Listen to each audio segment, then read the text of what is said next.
ตาตลาการ ICJ คือจีเอาไว้ตลาการ ICJ คือจีตลาการยุติธรรมอันตรจิตได้มีมุกรายการจีภาษาอังกฤษថា International Court of Justice ตลาการนี้បង្កើតតាំងពីឆ្នាំ1945និងចាប់ផ្ដើមដំណើរការរបស់ខ្លួនពីឆ្នាំ1946ដោយជំនួសតុលាការអចិន្ត្រៃយ៍យុត្តិធម៌អន្តរជាតិដែលបានបំពេញមុខងាររបស់ខ្លួននៅទីក្រុងឡាអេចាប់តាំងពីឆ្នាំ1922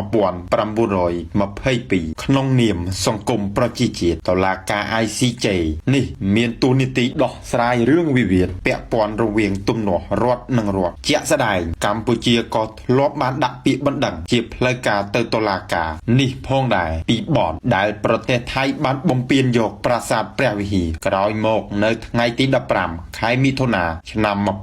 1962ទើបតុលាការយុត្តិធម៌អន្តរជាតិទីក្រុងឡាអេមួយនេះបានសម្រេចឲ្យកម្ពុជាឈ្នះក្តីលើភាគីថៃក្នុងសំណុំរឿងប្រាសាទព្រះវិហារគួរបញ្ជាក់ផងដែរថាគ្រប់រដ្ឋដែលជាសមាជិករបស់ UN អាចជាសមាជិកដោយស្វ័យប្រវត្តិរបស់ ICJ ផងដែរប៉ុន្តែរដ្ឋទាំងឡាយដែលជាសមាជិករបស់ UN អាចមានសិទ្ធិទទួលស្គាល់ឬមិនទទួលស្គាល់នៅអំណាចយុត្ថាធិការរបស់ ICJ ចំណែកឯបណ្ដាប្រទេសដែលមិនមែនជាសមាជិក UN ក៏អាចចូលរួមក្នុងលក្ខន្តិកៈរបស់ ICJ បានផងដែរបើមានការស្នើឡើងដោយក្រុមប្រឹក្សាសន្តិសុខរបស់ UN ដែលបានមហាសន្និបាតទទួលស្គាល់យល់ព្រមគួរបញ្ជាក់ផងដែរថាប្រទេសកម្ពុជាចូលជាសមាជិក UN នៅថ្ងៃទី14ខែធ្នូឆ្នាំ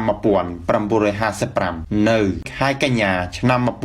1957ទើបកម្ពុជាចូលជាសមាជិកនៃតុលាការយុត្តិធម៌អន្តរជាតិ ICJ នេះត្រឡប់មកវិញមានតែរដ្ឋជាសមាជិកនោះទេដែលអាចដាក់ពាក្យបណ្ដឹងបានទៅកាន់តុលាការយុត្តិធម៌អន្តរជាតិពោលគឺមានតែរដ្ឋសមាជិកអង្គការសហប្រជាជាតិទាំង193ប៉ុណ្ណោះហើយក៏មានតែរដ្ឋផងដែរដែលអាចជាភាគីឈរនៅចំពោះមុខតុលាការ ICJ នេះបានតុលាការ ICJ គ្មានយុត្ថាធិការក្នុងការជំរុំជម្រះលើបណ្ដឹងរបស់បុគ្គលឬអង្គការមិនមែនរដ្ឋាភិបាលសហគ្រាសឬស្ថាប័នឯកជនបានឡើយសូមអរគុណនិងសូមជម្រាបលា